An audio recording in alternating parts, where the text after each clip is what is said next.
talk about embracing digitization and how good would that be if I started embracing digitization without my microphone on. But we've all been there, haven't we? We've all had that thing still. I mean, it's been what, a year and a half now? A year and a half, and we're still going, Dave, you need to turn your Dave, it's down the bottom, little button there. That's the one. Yeah, so would you mind just turning your camera on, please? Yeah, because it'd be nice to actually talk to you rather than a room full of little screens with little names on. So this session, what I want to talk about is a little bit about not just can we make it work online, not just is it okay online, but I'm talking about embracing with all of the full energy and passion that might suggest. What I'm talking about is, can we as L&D professionals make this not just okay, not just better, not just an all right stand-in for when we can't go back face to face, but could we actually create this whole world so that this is our preference, or at least some of our clients' preferences some of the time. So I'm going to share with you what's happened with me over the last 18 months, some of the things that I've been doing, some of what's worked for me, some of what's been really big abject failures. And crucially, I want to start with some understanding from my world, because I've spent 24 years saying, you cannot do my style of training online. It is not possible. You might have read similar sorts of things on LinkedIn from people occasionally. You might have written them yourself, where you say things like, you know, I need to be in the room. I need to see the penny drop. I need to see the energy happen. I need to be there. I've said all the same thing myself. But of course, after 2 months of zero income last year, I rapidly rethought that and decided, yeah, actually you can do what I do online. And I've now completely reversed what I held as an opinion for 24 years. I'm now pretty sure that working online is not just okay, it's not just good. Actually, I think in many cases, it is a better alternative for my clients.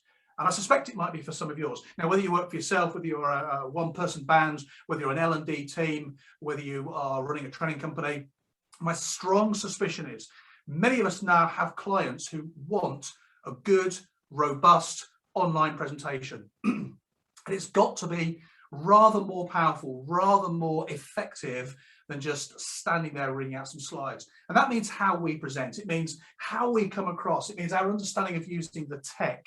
It means all of these things. And that's what I'm going to be sharing with you over this next 30 minutes. Now, as always, I do love questions, comments, and observations. So just down the bottom there, depending on the format you've got, you should find a chat button. Feel free, please, to tap in your questions. We're going to deal with those at the end. I tend to like to deal with questions as we go, but I've got a lot I want to share with you over the next 30 minutes. So we're going to get into that, and then I will take all your questions, your comments, and your observations. Now imagine this. I'm assuming you work on LinkedIn, and I'm assuming that from time to time you'll log in, and there's always this usual crop of LinkedIn posts and comments, isn't there? There's somebody posting very openly, surprisingly so, about their personal views, their life, their family. And there's always a crop of people getting quite angry. You can see the anger in the writing. This is not Facebook. Why are you writing this here on LinkedIn? This is a professional network environment. We shouldn't be writing this. But there's still those views. You've seen them, right? There is those people quite new to LinkedIn popping up for the first time going, hi, first time on LinkedIn, watch this space. And then nothing happens for about a month. So you think, oh man, got to do something on LinkedIn. You will still see those people who are constantly posting those motivational quotes. There are those people who seem to delight in writing shocking stuff on LinkedIn to try and push you, to try and provoke you to some kind of response. But just imagine if you logged in one day and there on LinkedIn was the new Ant & Dec leadership program. Now just take a moment to consider this. Ant & Dec, everybody's favorite cheeky chappies. They win the best TV personalities every year since forever. They've been around for, is it 30 years now? I don't know, a long, long time. Now just imagine if they launched the Ant & Dec leadership program. What would be the reaction among the learning and development community? How would you react? I predict something along the lines of a bit of excitement. Oh my gosh, look who's jumped on the bandwagon, those kind of phrases. A bit of passive aggression. Then there'll be a few people pointing out, what are these two now? I mean, it's okay for them, isn't it? They're famous. And now I've been doing this for 25 years. What are they going to do? Storming, forming and norming in funny noses. What's the point of it all? You see a few people getting quite wound up about this. And then we'd start to consider it. And we'd start to think, actually, well, Antidec, they have been around for a long time. They have probably had their fair share of personal and professional difficulties. But unlike the rest of us, all of their difficulties have been played out in public. So the drinking thing and the crashing thing and the relationship thing and the vote rigging thing, all of these things have happened in public. And actually, as we start to think about it, they are still pretty much the top of their tree. They've probably got quite a lot that they could, in a good structure, teach about leadership. They could probably put some really good ideas across. They could probably start to provoke a lot of interest. But what you also know is this: no matter whether you were a big fan of the Antidec leadership program or whether or not you thought, yeah, it's just other people muscling in on my business, the reality is, you know, by lunchtime, all of the tickets would have gone. You also know that their tickets won't be particularly cheap. They wouldn't need to do their free version. They wouldn't need to be doing the buy one, get one. Their prices are going to be really premium. And we're going to expect a pretty good experience when we go along. We're not expecting the guy just sat there reading some slides to us. Now, if that's all true, my question's got to be, what is it that stops us as L&D people really embracing this whole digital world? Because when you go on LinkedIn, you still see people say, I can't wait to be back in the training room. You still see people say that. You may say that. You still have clients that sometimes want us back in the training room, but let's just be honest here. The world has changed. Fundamentally, the world of work has changed over the last year and a half. We know that 85% of people want at least a hybrid version or a complete work from anywhere version. We know that. It's all over any lists, any posts, any news, anything at all. We see that happen all the time. And yet some of us in L&D still have this, in my opinion, misguided view that we can drag people to some hotel in Milton Keynes and engage them with a full day's whatever it is. Please remember, I've spent 24 years very confident in my ability to drag people to that hotel and for a day or 2 days. Do you remember the 5-day residential? You remember all those? Now, we used to do huge numbers of this. The whole concept of getting people there, using, in our case, live case studies, using all the koosh balls, the scented pens, remember the scented pens, the music. Before digitisation, we used to hand out people those little temporary cameras and say, get loads of photos of all the sessions that happen this week. We'll get them delivered and we'll get them developed and we'll put them up on the wall. We'll make a really good, you know all this, right? So there's a big part of my heart that wants to go back to that world. But I don't think our clients want it quite as much as some of us in L&D believe.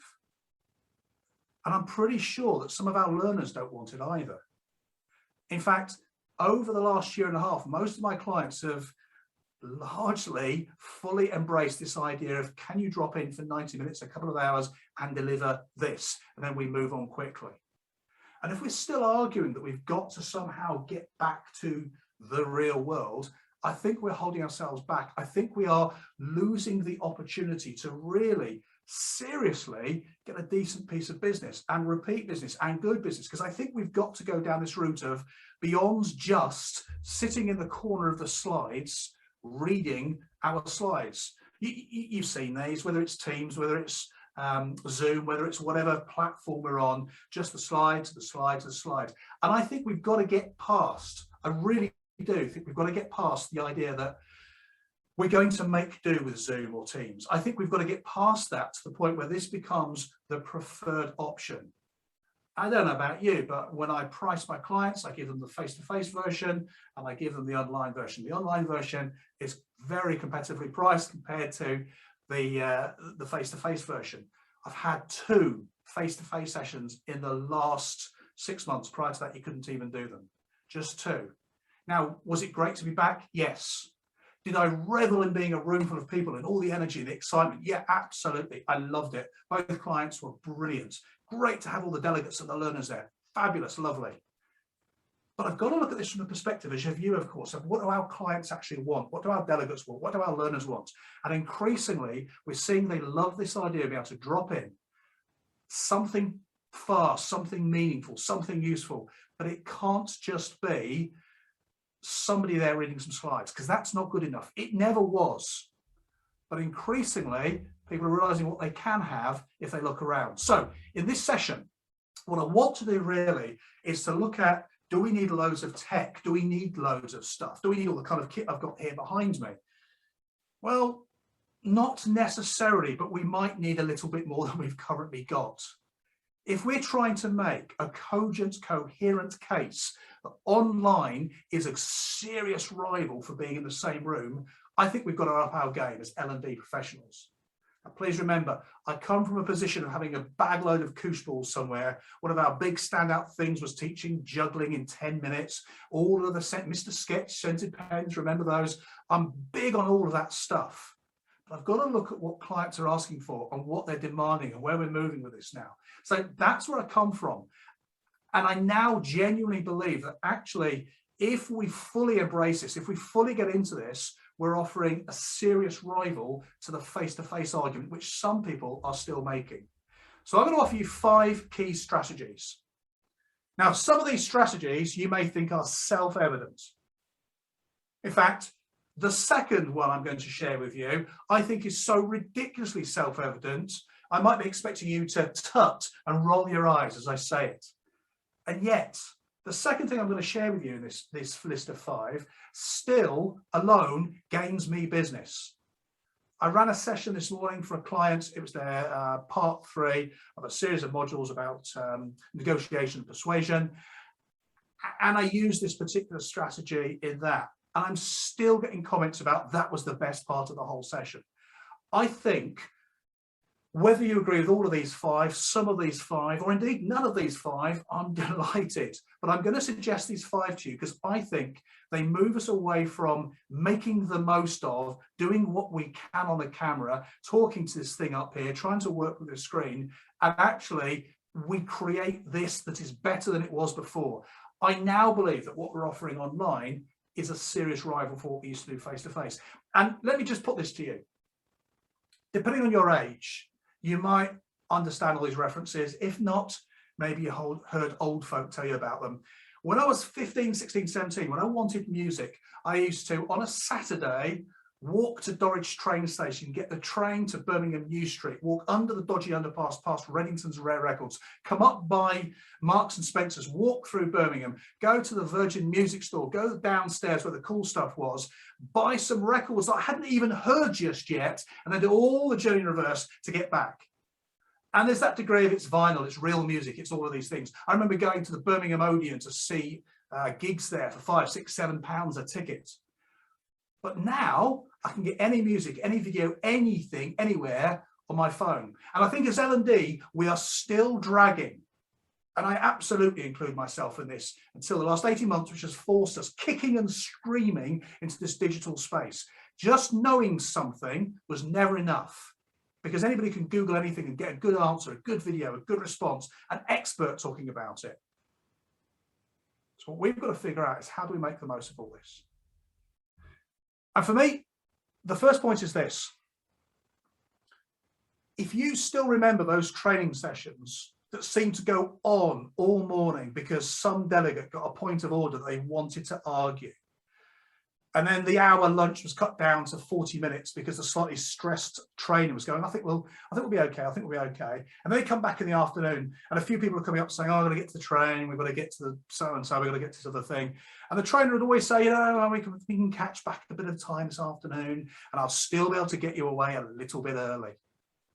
Why did clients ever accept that? I know we like it as trainers because it means we can get off early and the delegates feel happy that they've got an early finish.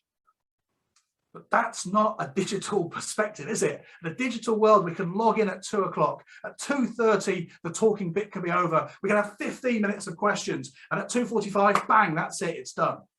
That's where we need to be working. So I don't know about you, but online, I'm finding 90 minutes to 2 hours is working incredibly well. If I do a 90 minutes session, a 30-minute break, and another 90-minute session, so 3 hours of actual learning, that I've pretty much found with a room full of delegates digitally is about as long as they can comfortably work.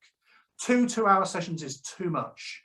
So I'll typically replace a one-day face-to-face, which is what, 8, 9 hours, all the breaks and all the stuff, I might replace that with 3 2-hour sessions over a week or 2 weeks or 3 weeks. That seems to work very, very well, and it allows delegates to pick up something, then get back to their working day. I think the whole point of being able to just log on, punch a couple of buttons and start is so good compared to what we used to have to do. People stuck on the motorway, whether that's down to people gluing themselves to the motorway or not, or just because they got lost or whatever else. We can work past that. And people still have trouble logging in, of course. People still have trouble making the tech work. That's still a short to medium term problem. So I think time management is absolutely more important than ever. And I think it's really key that we have these short, sharp sections that deliver some content and move straight on.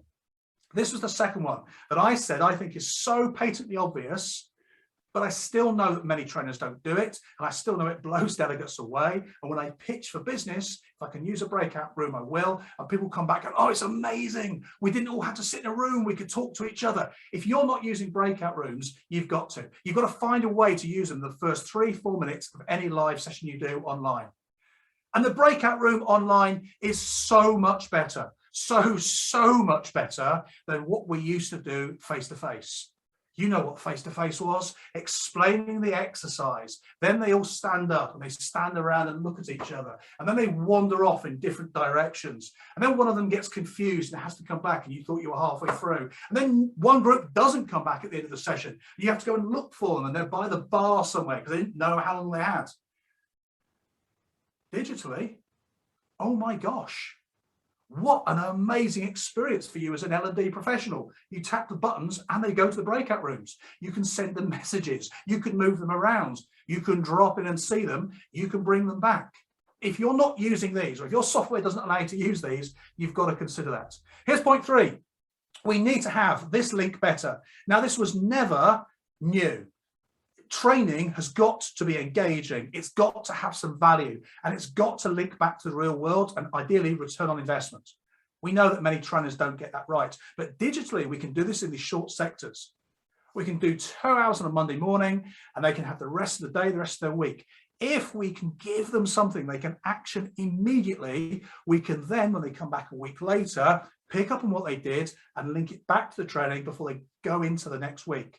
That's how most of us learn stuff these days. That's how most of us access our TV, our music, our entertainment. In L&D, we need to be up there with this. We need to match this. This is where we need to be. The whole long-winded, difficult, getting them into the session. And then I've still got, because of accreditation rules, I've still got sessions we had to deliver for entire days at a time. It's too long. You must know this. I spoke about technical setup earlier on. I alluded, do we need loads of tech? Do we need all sorts of content? All sorts of kit? Do we need all sorts of special stuff? Do we need the ability to talk to a different camera? Well, yes and no. There's no point having this unless we've got a solid reason for it. So for me, the point of having a second camera is really simple. I like to be able to take delegates away from the digital experience and set them up with a whiteboard. So we can have that live moment of chatting and it feels like you're in the room with them. There's nothing to stop a second, a third, a fourth camera. So you could go to, if you've got 2 other colleagues with you or another colleague with you, you could switch them without the kind of shuffling in and shuffling out nonsense. I'm not saying you've got to have the ring light and all the stuff that I've got set up, but maybe you do. Because if we're going to take this seriously, and of course we are, we've got to be able to do these things. I'm currently using 5 or 6 platforms to launch programs and set up sessions with people. I have a ticketing program. I have both the webinar and the meeting versions of Zoom, because that's how I need to be able to do it with people. I'm using different social media, which I'll come on to in just a moment. I'm using all of these different formats. I have a fan-based piece of software that I'm now using. There are payment portals that handle all of this. And I don't consider myself to be a techno wizard, because I'm not. I was that person who for 24 years said, oh, no, you can't really do what we do online. It never really translates. And part of the reason was I didn't know how to do it. So I've got to say, we've got to move past this. We've got to somehow put up with it. We've got to embrace this. And here's point 5. And point 5 for me is a really key one. If you're still saying you don't like being on camera, we know lots of delegates don't like being on camera. if you're still saying you find it difficult, if you're still saying that we find getting interaction is hard, if you're still saying that we find the whole thing ineffably embarrassing, I don't think that's good enough. I think what we've got to do is to understand that this, whether we like it or not, is likely to be the medium that we're now working on, whether it is conferences like this, or training sessions, or catch-ups, or briefings, whether it's in-house or an external expert, whatever it is, this is now how it's happening. It's been like this for a year and a half. It's absolutely going to be like it in the future. You don't want to be one of those call centers that when you call up, there's a massive queue and that stupid, weedy, farty-arsed excuse due to the difficult circumstances. Well, it's a year and a half ago. You've got to have fixed it by now. So we need to be better presenters. And you might be really good at an audience, but you hate being on a camera. So you've got to be better on camera. It's a whole new world. It's a whole new set of skills. And this is why I started to talk initially about social media. This is why I spoke a little bit about Ant and Dec. This is why I spoke a little bit about LinkedIn, because around about a year and a half ago, I wondered, could I build up TikTok? You've probably heard of TikTok. It's one of those things where teenagers go on and do lip syncing and stupid dances. Well, it was. But currently there's something like 732,000 million average users every month. And some of those are business people, and some of those are your clients, and some of those are people that you want to get to. And I'm not suggesting for TikTok or Facebook or Instagram or LinkedIn or whatever, you pick a profile that works for you, but I want to show you this as a bit of a case study. What you've got to understand is that we are looking at how do people find us, where do they find us, and what makes them decide that we are the ones they want to go for. Now, Ant and Dec are always going to win. They're always going to win because they're super famous and they're Ant and Dec. But they're in part going to win because they've got that profile. That's what I wanted to experiment with. So in June last year, I joined TikTok. And I launched a vaguely business mentor-y, commercially type channel, making and saving money, getting out of debt, building some savings, buying investment property, buying your first home, getting a promotion, getting a pay rise, all the things that we know people want to talk about. And one of the great things about a channel like TikTok, and again, I'm not here to sell TikTok to you, I'm using it as an example because I only use TikTok and LinkedIn. I'm just using it as an example. One of the great things about it is that LinkedIn, you will know, sometimes can be a bit sniffy. The air can be a bit rarefied. People can be a little bit professional. Absolutely great. TikTok feels a little bit more normal. It feels a little bit more instant. Whereas LinkedIn's a brilliant way to build your network, TikTok is like LinkedIn on crack. It's faster, it's quicker, it's more immediate, and people tell you if they think you're talking nonsense. And why does all this matter so much? Because if you want to be a better online presenter, and I've been arguing this last 25 minutes, you do need to be, then you've got to figure out how you're going to do that. And one way to do that is to jump in, pick a platform, and start to put some content out. Now, it doesn't have to be your core L&D content, but it could be. But it's starting to understand about using a camera, about using space, about using lighting, about selling the particular story that you're selling. So this is my profile. And over the last year, I picked up 175,000 followers, 2.4 million likes. Now, I'm really pleased with that because that suggests I'm doing something at least right. 175,000 followers. Ah, yeah, but they're not all professionals, are they? They're not all HR directors that are going to hire you, are they, Graham? No. Some of them are kids. Some of them are drunk people who pressed follow by mistake. Some of them have no idea who I am. But 175,000, I can afford a few spare ones. What I've got here is an absolute growing proof of a profile. And here's the interesting thing. The training session I did this morning, a couple of people said, oh, I've seen you on TikTok. The face-to-face session I did 2 weeks ago, I was asking a few questions. I got chatting to this guy, said, oh, I saw you on TikTok, as did somebody else. Now, that's not about my vanity. It's not about how exciting that feels. What it's about is that all the time I put videos out. I've made 2,500 videos, by the way. 2,500. Not all of those 2,500, I would say, are premium quality. Some of them are a little bit quick and just jotted out. Some of them are comedy. Some of them are responses to people. But the point is, I put a lot of content out. So I get a real world understanding of whether what I'm doing is working online or not. If you've hired me, if you like what I do online and you've hired me, you're pretty much going to go, yeah, I like what he does. If you don't know me, I've got to get in front of you somehow. So TikTok's helped me to do that. And crucially, whether or not people that see me are ever going to hire me or not, I'm getting constant real world feedback on whether what I'm putting out is working or not. Now, I've got 175,000 followers. Let me show you a couple of interesting things. Kylie Minogue, I've got more followers than Kylie Minogue. Now, this is an interesting but rarity thing that happens on TikTok because famous people are quite late to TikTok. There's often a golden period where you can have actually more followers than really, really famous people. Not always. Mark Hamill, you know, Mark Hamill, Luke Skywalker, he appeared on TikTok, one video, 10 million followers a second later. But hey, that's Mark Hamill. Martin Lewis operates in a similar space as me, but he's way more famous. His profile's huge. So why has he got less followers than me? Because he got those followers in about 3 days. His best video did 3.5 million views. It was on the same topic as one of my best videos. My best video did 1 million views. My best video took about 3 weeks, 4 weeks, 5 weeks to get 1 million views. His 3.5 million happened in a week. And there's Ant and Dec, of course. We're going to have Ant and Dec on. And they're on, what, 3.1 million views. My point is this, it's not about being TikTok famous or internet famous or any of those things. Please don't mistakenly understand that that's what I'm flippantly saying. It's not. I'm saying that using any platform to build your profile will have some long-term effects. It's like all marketing, it will take a bit of time, take some effort to start building up, for people to start going, oh, I like what you do. Exactly the same as LinkedIn. But crucially, it gives you that opportunity to be that 0.5 I just showed you, a better presenter. It allows you to start to understand what you've got to do to handle and to deliver and to put a story together. When I first started presenting on TikTok, my scripts were 45, 50 seconds long. Imagine, that's too long. So you learn to put them in 15 seconds, 18 seconds, 7 seconds. And the value of this is you're constantly learning how to use a camera when working. So before we get to some questions and some comments and some observations, which I'll hand to Matt in a moment to handle, this is really what I'm saying.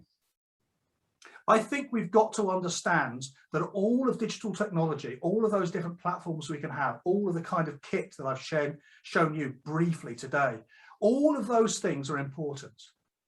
But so is a fundamental understanding from us as L&D professionals that the way we present has got to be different. It's got to match this new world. We've got to learn to work with a camera. We've got to learn to work with all of this different tech. We've got to work with these different things, because if we can't do that, all we're going to be doing is making it more and more difficult for ourselves to deliver a presentation that's actually going to make any difference to people. So it's a little bit about, for me, putting the time in. And whenever you start and whatever position you start from, I knew nothing about social media just 2 years ago. Literally, I was one of those grumpy old blokes that, sorry, you all right? Sorry, I'm doing this thing. Do you want to just, oh, thanks. Okay, sorry about that. One of the things that is really important is we've got to work on the basis. We have to work on the basis that if this is how we want things to go, and this is how things are going, we've got to be the ones to improve and alter and change our style of delivery. And that involves everything I've been speaking about, the technology, our presentation style, and probably our profile. Now, final thing before we get into the questions, the comments and observations, there are 3 ways listed here you can find me. TikTok, clearly, if you want to go for it, LinkedIn. You can also find me on grahamdavid.co.uk. Now, why would you do that? For this reason. If you go on there, it's a very simple site. It's a picture of me with a microphone, not doing karaoke. And then there is a list of 5 links. The bottom of those links will take you to a thing called a link tree, where if you work for a larger organization and you have some managers that are new in role, some supervisors that are new in role, some people that are just about to be promoted, I'm offering some free training for those people. You do need to be in a larger organization. Sorry, it's not for one-person bands. It's not for you if you're a training person just, but it is for people new in role as management. So if you want to find me, if you want to contact me after this, these are the ways you can find and contact me. And as I say, there are some tickets available there through one of the many platforms I'm now using in order for your newer managers to work with me. So that, I think, is everything I want to share with you at this stage. So I think we're going to go back to Matt, who's going to handle some questions. Hello, Matt. There you go. Oh, that's a gripping background you've got. What's going on there? We need to work on our virtual backgrounds, I think. Yeah, that way. No, brilliant presentation there, Graham. Some really good insights. I've had a question come through regarding delivering training. Is this your usual method for delivering training in terms of setup and software, or what's your typical delivery method for virtual training? So the argument about Zoom and Teams continues, of course, and there are other platforms. I make no money out of any platform that people choose, but I'm absolutely convinced, no question whatsoever, Zoom is the platform you need. So that's usually the platform I use. This is usually the format I use. I'll often use what we call Zoom movies. So we make very low price movies using active facilitators, and that is often used then to prompt further discussion or issues or problems with our delegates. We'll sometimes use live active facilitators in the session. We'll bring them in. But everything I've been sharing with you, plus of course number 2, breakout rooms. Yes. Excellent. And then I want to touch on something you mentioned at the start. You were talking about pricing up some training for a client on face-to-face and virtual. And this, way back when COVID started, that was one of the hot debates in the training industry. How do you price a virtual course compared to face-to-face? What are your thoughts? I know you mentioned it was slightly different for a virtual to face-to-face delivery. What are your thoughts on the pricing of what would have been a face-to-face course now being delivered over Zoom? Excuse me. Good grief. Right, so there's a couple of points. First of all, I've now moved from 24 years of face-to-face is better than everything to actually really liking this. I think it's better, and I think I can offer better value to my clients. So I'm going to try and price this in a way that makes you go, actually, yeah, we're going to pick that. So first of all, we can strip out all of the costs that you're going to incur as the client. If you don't need to get the venue, you don't need to get people in the room, you don't need to do the catering, you don't need to put me up in a hotel, you don't need to fly me somewhere, you don't need to drive me somewhere. None of those things are. So straight away, there's a massive drop in pricing. And second of all, if I'm going to get a group of people together, so I frequently in a day's training will deliver with 3 of us. So whether or not all 3 of us are used all of the time, which of course we're not, I'm going to charge you for a day because we're there on the site. Whereas now what I might do instead is have 3 2-hour sessions. So it's marginally less time than a full training day. It's spread over perhaps 3 weeks or 4 weeks. And the pricing of that is substantially lower than face-to-face. Now it means I can do 2 or 3 or 4 sessions in one day. So actually my profitability hasn't dropped. My colleagues are getting paid differently. So they're able to drop into 2 or 3 or 4 different sessions. So their profitability hasn't dropped. And yet paradoxically, the price to the client has dropped. So it's a really nice measure. That's pretty much what I'm doing. Excellent. And for those training companies who are watching this today, who are possibly thinking about taking that one-day course and stripping it down to, I think you said 3 2-hour sessions, like that. Where do you start? What tips have you got for someone to start taking that one-day course, 5-day course that they've done for years? How do they start to break that down? So I think there's a few things. First of all, the most common format I've had is a 1 or 2 day. 2 days are generally fitting into 5 2-hour slots. So that alone is less time for the client to spend away. 3 2-hour slots, of course, replacing a day. So I've tended to work on module 1 is, why do we have to do this? What are the reasons behind doing this? What are the things you're not? So difficult conversations, let's take that as a topic.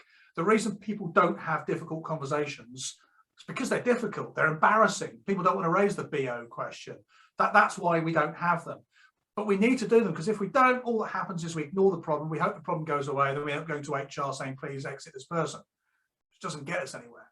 So module 1 is, why do we need to have difficult conversations? What stops us from having difficult conversations? What's the thing behind it that might stray into a little bit of what happens when it all goes wrong?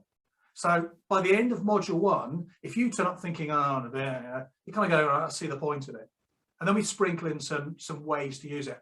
Our second session then is always going to be, here's how you do this better. Here's the tools and the tips and the techniques. There's no point doing those first, because until module 1, you don't believe you need them.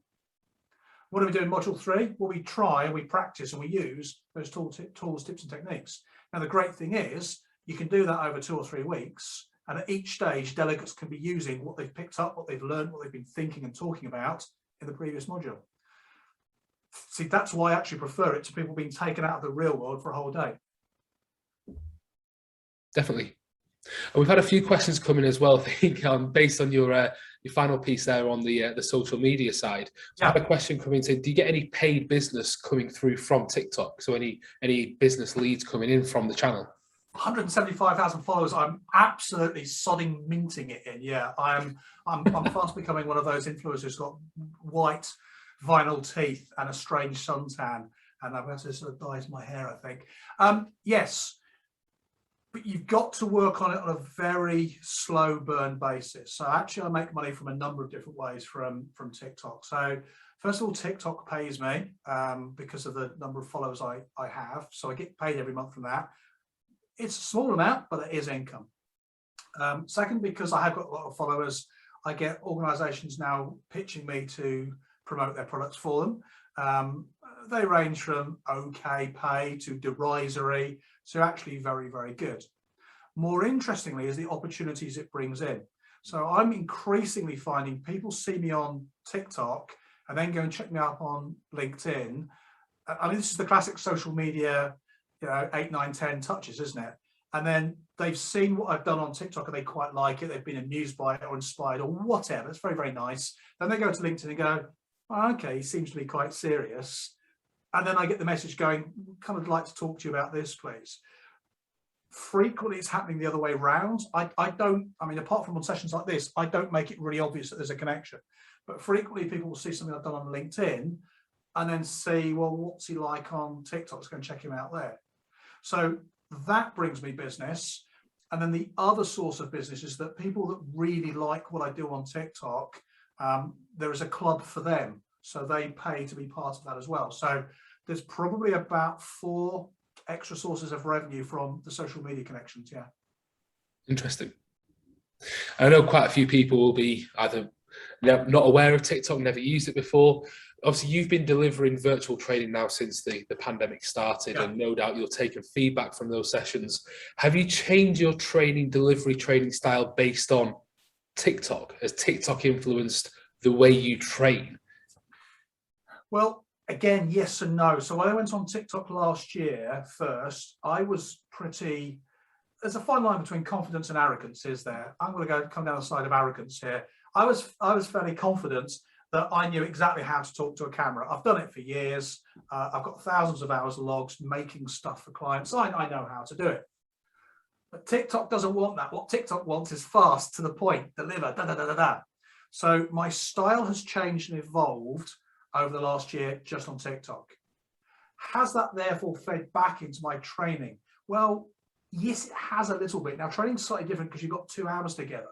But what you do need to do in that first few moments, as any L&D person knows, is get you engaged, get you switched on, and get you thinking, oh, I need to listen a little bit more to this.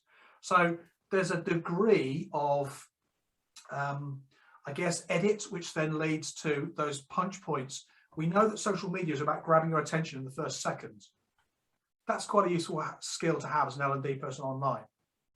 We know that the way you write stuff on social media affects whether people watch you or skip on to the next one.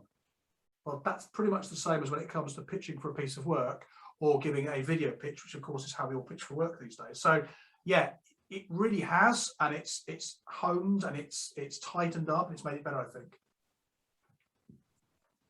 Oh, plus I need to keep remembering to smile, because I have what I now understand is called an RBF.